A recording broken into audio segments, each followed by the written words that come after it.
حیوانات هم شریعت و قانون الله را رد نمیکنن، اما حیوانات هم در جنگل خود مطابق قانونی که خلق شده اما خلقت خود در نظر میگیره، لکن این مردم اما قانون نقص میکنن.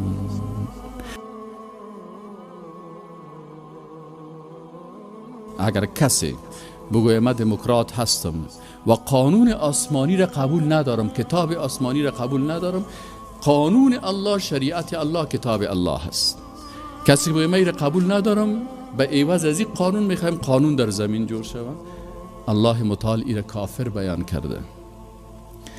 و کسایی که میگه ما معیار مطلق نداریم، ما اخلاق قرآن قبول نداریم، اخلاق سنت قبول نداریم، حجاب کی کشیده، ریشه کی کشیده، نظام اسلام کی کشیده، شریعت اسلامی را کی کشیده، دولت اسلامی را کی کشیده، خلافت اسلامی را کی کشیده، اینا کسانی که این گپا را میزنن و رد میکنن شریعت الله را، اینا کافر میشن.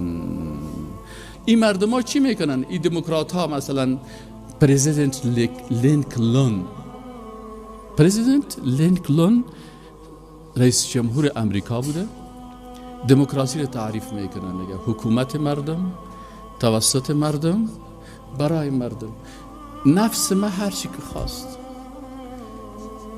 شراب خوردن مردم قانونش توسط کی؟ توسط مردم، برای مردم.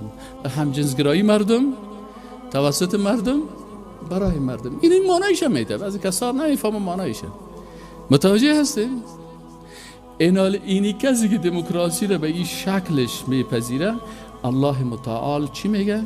در سوره فرقان آیت 43 را بکشین، کسایی که از نفس خود قانون جور میکنن. ارأیت من اتخذ الهه هواه افانت تكون علیه وکیلا.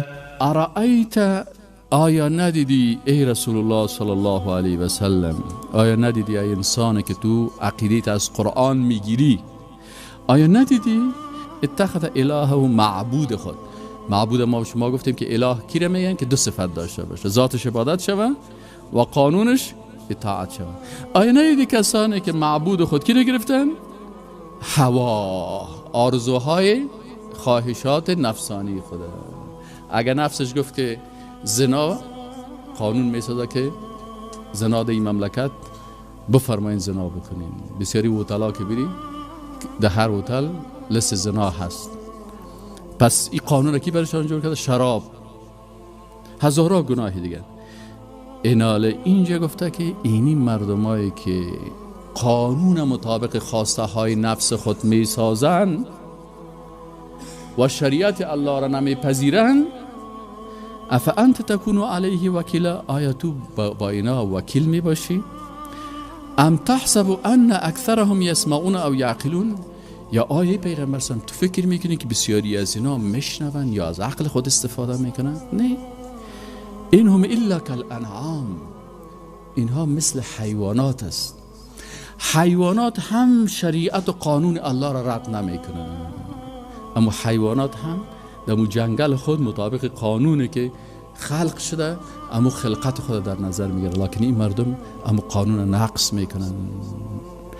اینا مثل حیوانات هستن، لکن حیوان اگر جنایت کنه، غلطی کنه، میفهمه که ما جنایت کردیم. اگر یک پشک در اتاق باشه، شما بر شک تو گوشت پرتین، پیشروی شیشه استا میخورن، اما کدام وقت دوزی کنه باز میگروزن، چون میفهمه جنایتکار هستیم. این کسانی که حق درک نمیکنن با عقل خود، الله متعال میگه که اینا از بل هم اضل سبیلا، بلکه از حیوان که همینا گمراه تر هستند. حیوان خواهد حداقل از شعور خود استفاده میکنه، این شعور هم داره، عقل هم داره، ولی عقل نمیپذیره. پس اینا ارزششان پیش الله چی است؟ از حیوانات هم که پیش الله بی ارزش تر هستند. یعنی الله متعال جنت خو برای انسانهای مؤمن خلق کرده، نه برای حیوانات. برای حیوانات خلق نشده. و بازو کسی که از حیوان هم که چی باشه؟ بدتر و پستر باشه.